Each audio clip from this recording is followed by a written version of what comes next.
Just because you've retired doesn't mean you've lost your love of learning. That's why Play-Doh exists, to help turn retirement into your most enriching chapter yet.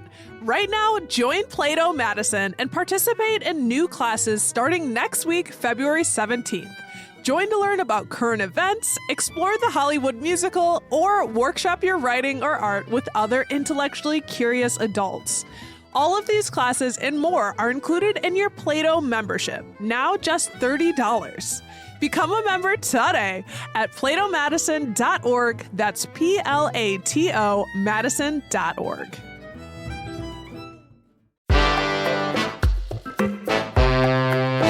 Today on CityCast Madison. It's Thursday, so of course we're dishing on Madison's food scene. It's officially the last day of our Love Week programming. And to round out this journey, we're ending on the path to many a heart, through our stomachs.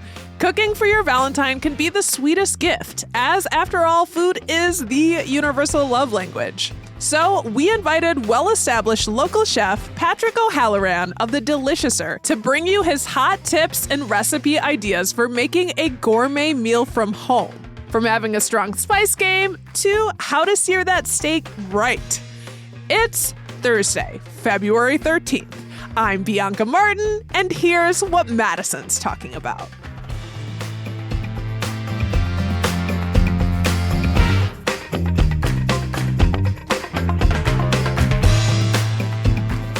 Hey, Patrick. Hi, it's great to be here. So it's the day before Valentine's Day, which means if folks do not have their reservations at restaurants, there's a good chance they might not be getting them at this point. So it's time to start thinking about home cooking. Luckily, you're an expert. You're a co-owner and co-founder of The Deliciouser, which started as a chef-curated spice blending business and now includes a restaurant, a bar, and a retail space, plus like workshops for aspiring chefs. You've got it all. How are you feeling about the Valentine's Day season and this moment?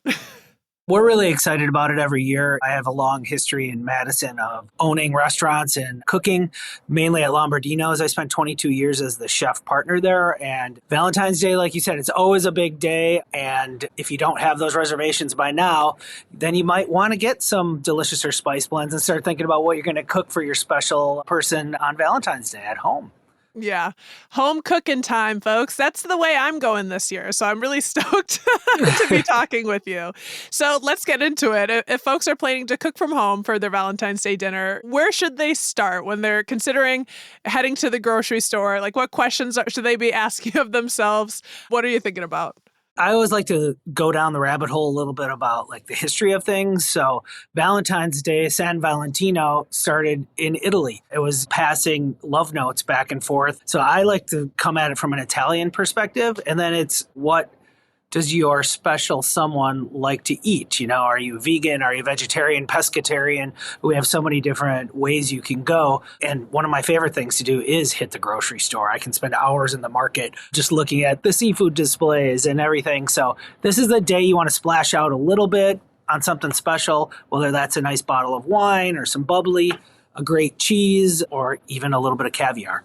Do you go into the grocery store with a plan? Or are you like, I want to be inspired?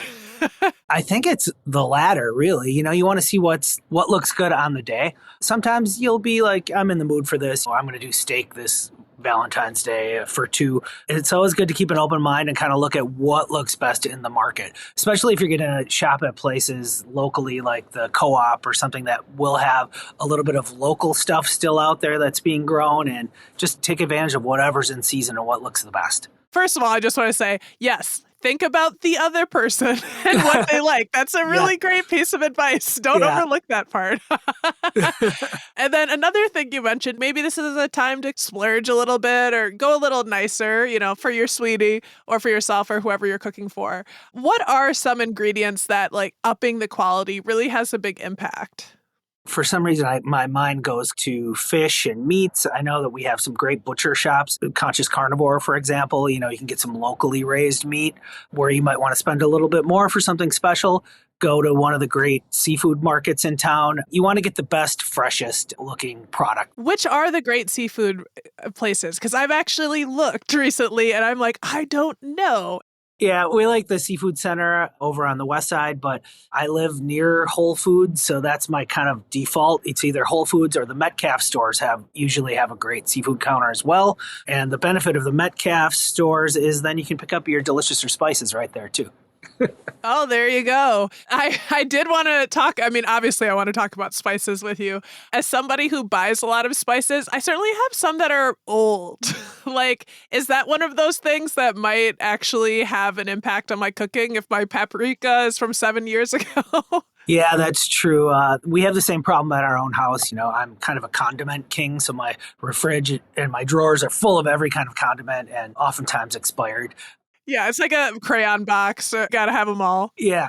When it comes to spices, individual spices and spice blends, they usually want to use those up within a year. Keep them in a drawer or a cupboard out of direct sunlight, especially those red spices like pepper flakes and things like that can discolor from the bright light. But what we do at the Deliciouser is we bring in the whole spices, we toast them, which releases a lot of the essential oils, which translates into more flavor, and we blend them in small batches. So with some of our blends, we'll have up to 20 different spices toasted and ground to our specifications, blended in small batches by hand. But that also shortens the shelf life. We've brought all the flavor out by that toasting process, so you want to use them up within a year. Technically, if you have some black peppercorns, they'll last 3 years in a dark drawer. But with these blends that we make, we want to use them up within a year. That's really good advice. I also recently, someone was recommended y'all and went through multiple different spice blends that you have, and they're kind of off the chain. And I'm not just saying, I was like, that's insane. And they mentioned another one and another one. I was like, are you kidding me? I got to get over there. We started out, I think, as this COVID pivot from restaurants to develop a product and have an interesting story. My wife and my ex-wife are my business partners, and we just started cooking together and cooking our way around the world. And we started with about 12 different blends. And now we're up to, I think, about over 50 SKUs of different products that we're producing. And some of them are known things like Vadhavan curry from southern India with our own take on it.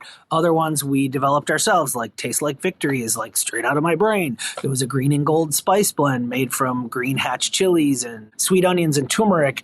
And that one we developed in conjunction with the Vince Lombardi Cancer Foundation. And 10% of every sale goes to cancer research. But it was kind of, just taking my 30 years of cooking experience.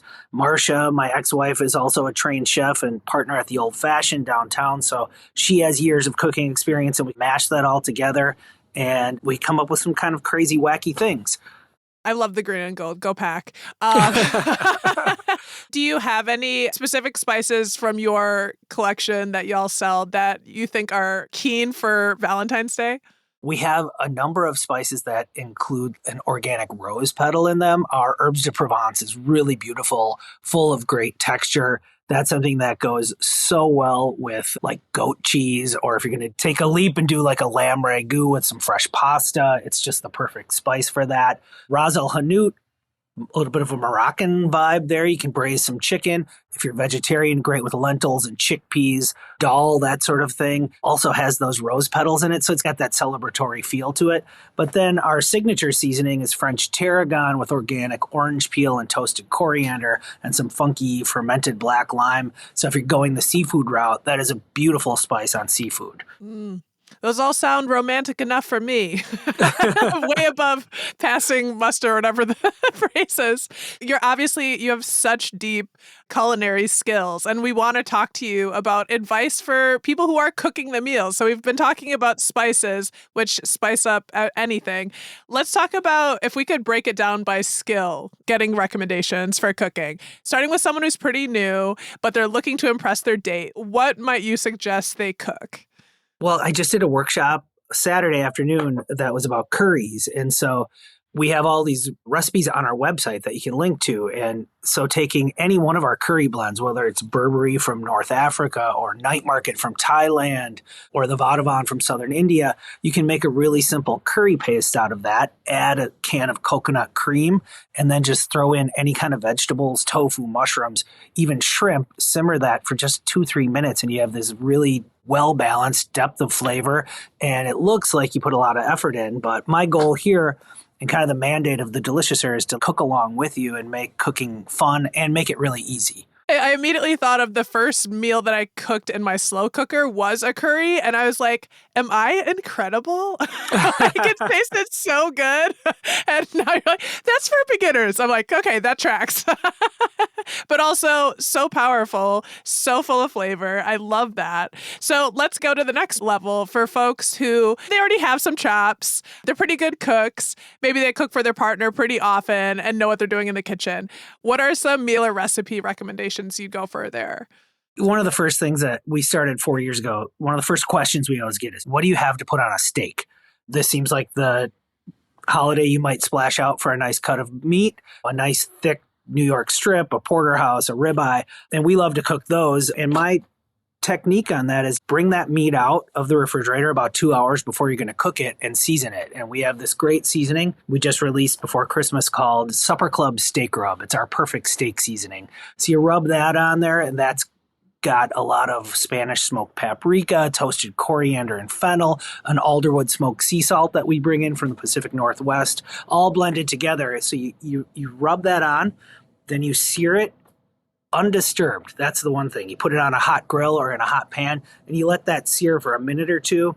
Then you flip it, let it sear again. And I like to do this two-step technique that we do in restaurants where you sear something in a pan, then it goes into a hot, like a 400-degree oven for just 3 to 5 minutes, pull it out over very low heat, throw in your butter and baste it. We've all seen a video, if you're into cooking, of Gordon Ramsay basting a steak. Maybe that's when you throw in a little sprig of thyme or a few garlic cloves and carefully finish that steak. And then you let it rest for 10 minutes. So if you cook that steak for 10 minutes, you want to let it rest for 5 to 10 minutes so that all that cooking and everything kind of slows down. All those juices go back into that steak before you carve it. There's a million videos out there, but if you're going to try your hand at steak, this is the time to do it. That sounds like my plan. You'd literally just set me up. That's the one I'm going to try and tackle.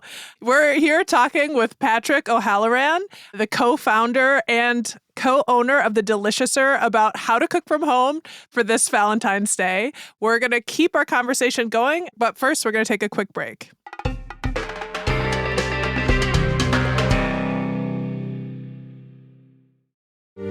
Let's be honest, just because you've retired doesn't mean you've stopped wondering, exploring, and learning.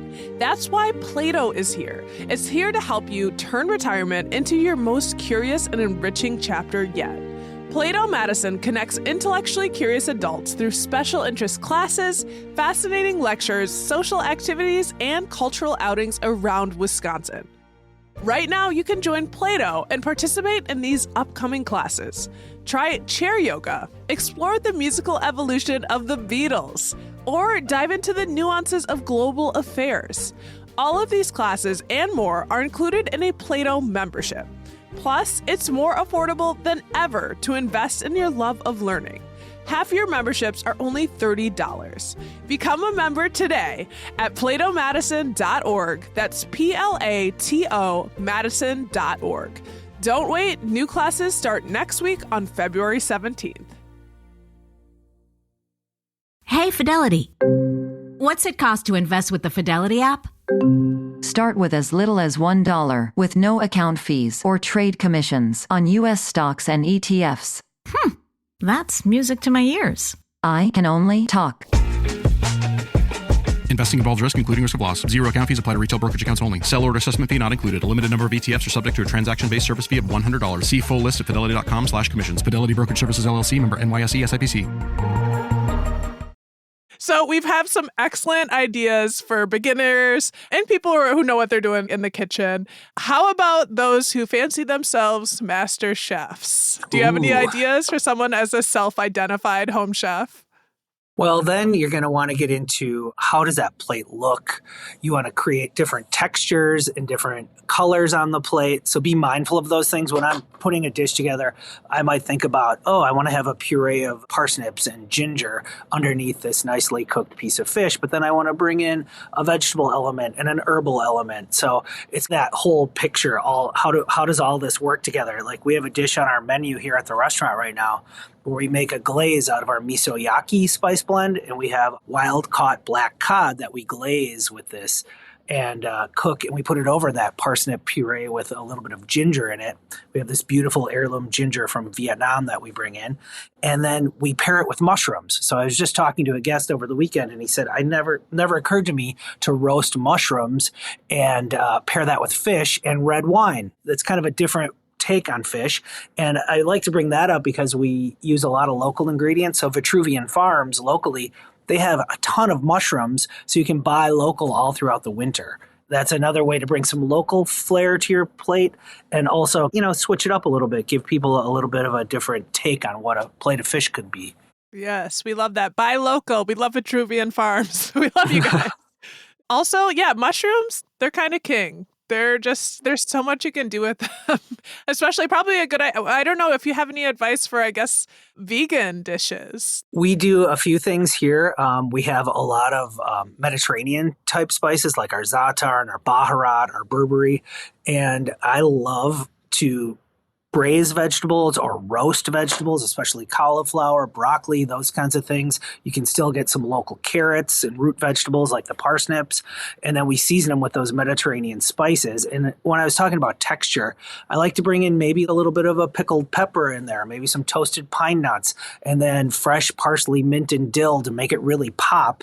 And then you have that base of like a baharat, an Arabic 7-spice, on your roasted vegetables with lots of olive oil. And we serve that on top of Bunky's Hummus, another local partner of ours. So good. And here at the Deliciouser, we're down at the Main Street Industries building on Main Street. And there's so many like-minded businesses within this building. So our Bunky's Hummus is made right down the hall. They just make it fresh every week, walk it down to us, and we plate it for you. It's so funny. I'm sure folks listening, or at least some of you are probably thinking what I'm thinking is, I wish you were cooking for me. Are you cooking this Valentine's Day? Yeah, I'll be cooking for you at the Deliciouser. So, yeah. So get a reservation.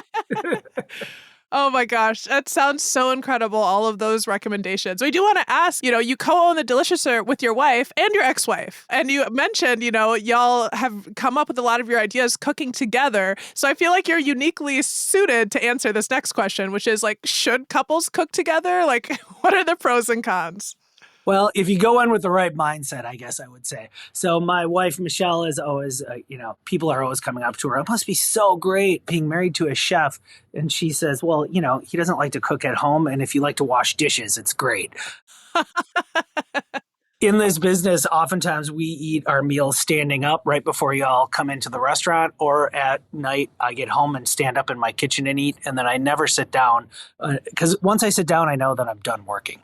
But back to your question, cooking together, it can be really fun. And that is how we started, by coming around the table when we were all on that lockdown during COVID, canceling trips all over the world. We started cooking our way around the world, and it can really be fun. So I have my wife and my ex-wife here working with me, and I have my daughter hosting. So she's the one that comes in at the front door. So all of us kind of cook together and eat together all the time. Oh, it's a family affair. It is, yeah. I've been having so much fun cooking with my boo. It's just very creative, and you get to share and being a team. I'm curious though, do you have any tips for working together successfully in the kitchen? Well, we talk about in the professional kitchen is mise en place, having everything in its place. So maybe rationing out those jobs of like, hey, I'm going to take the salad and I'm going to do this with it. And then Michelle might take the fruit. She's great at the fruit plate. Marcia might do beans. She's great at cooking pots of beans and slow simmered braises and things like that. So everybody kind of have your own specialty, but then don't be afraid to jump into each other and expand your horizons. A lot of people are kind of put off, or they're worried about cooking because it's not natural to them or they don't do it a lot. But I say just dive in, have at it. Don't worry about it. The worst case scenario, it's not that great. But guess what? You have another appetite coming right around the corner, so you can try it again tomorrow. Totally, totally. I loved your note earlier about the steak. You emphasized that. You said undisturbed. I feel like that was a recent thing in the kitchen. I'm like, stop touching that. It's supposed to be undisturbed. It's the same thing. Like sometimes we'll roast salmon at home. Just let things sear in a pan. The more you poke at it and prod at it, you're not going to release it from the pan. It's that natural heat, and once it's properly seared, it'll release from the pan. Yeah, I love it. Y'all offer workshops. I'm curious, do you see a lot of couples coming in to attend workshops together? Yeah, we do quite a bit. I just taught a curry workshop, and it was almost all couples. Or there's couples and then there's friends come together, and they really enjoy it. What we do is we walk you through a few recipes that, I want to keep it simple, so it's stuff you will make at home. You go home with recipes, and then we feed you. We give you a tour of our spice lab, show you a little glimpse of what our process is like here.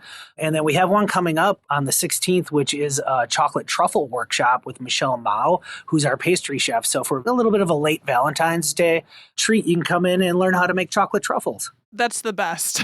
I remember my sister one time just like doing that for someone. I thought, wow, you must really like that. Making us funny at the time. But then when I saw them, I was like, this is incredible. I want to know how to do this. I'm sure some of our listeners are going to go out and dine this weekend, be it on Valentine's Day or belatedly celebrating. The Deliciouser has a restaurant that's open for Valentine's Day, as we talked about, and you've been the chef at a number of other restaurants, including Lombarditos and the Old Fashioned, so you're no stranger to Valentine's Day in the restaurant scene.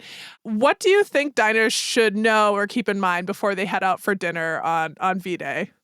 Just always be conscious of your server, treat them well, tip well.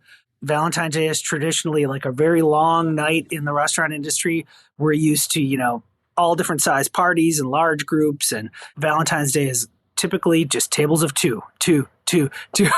And sometimes I think a little bit maybe an amateur night. It's where a lot of young couples start going out for the first time. So, just be aware of the fact that there's a lot of people waiting for a table behind you. So, eat your food, take your time, but when it's your time to go, get up and go and let the next people enjoy the table. Great advice. Great advice. Former server here. I agree. Patrick, it's been such a pleasure. There's been so many nuggets of gold you've shared. We really appreciate you coming on and spicing things up for us. Yeah, we're really excited here at the Deliciouser to get the message out about what we're doing, and it's just a pleasure to join you, and I'm really thrilled to be here.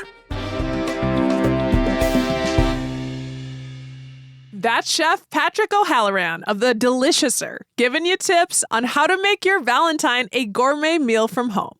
And hey, while we're at it, we want to also give a special shout out to the Deliciouser's head spice maker, BJ Lee.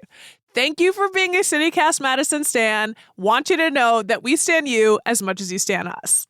All right, if you want to learn more about all that is the Deliciouser, the restaurant, spices, classes, and more, head to our show notes for a link.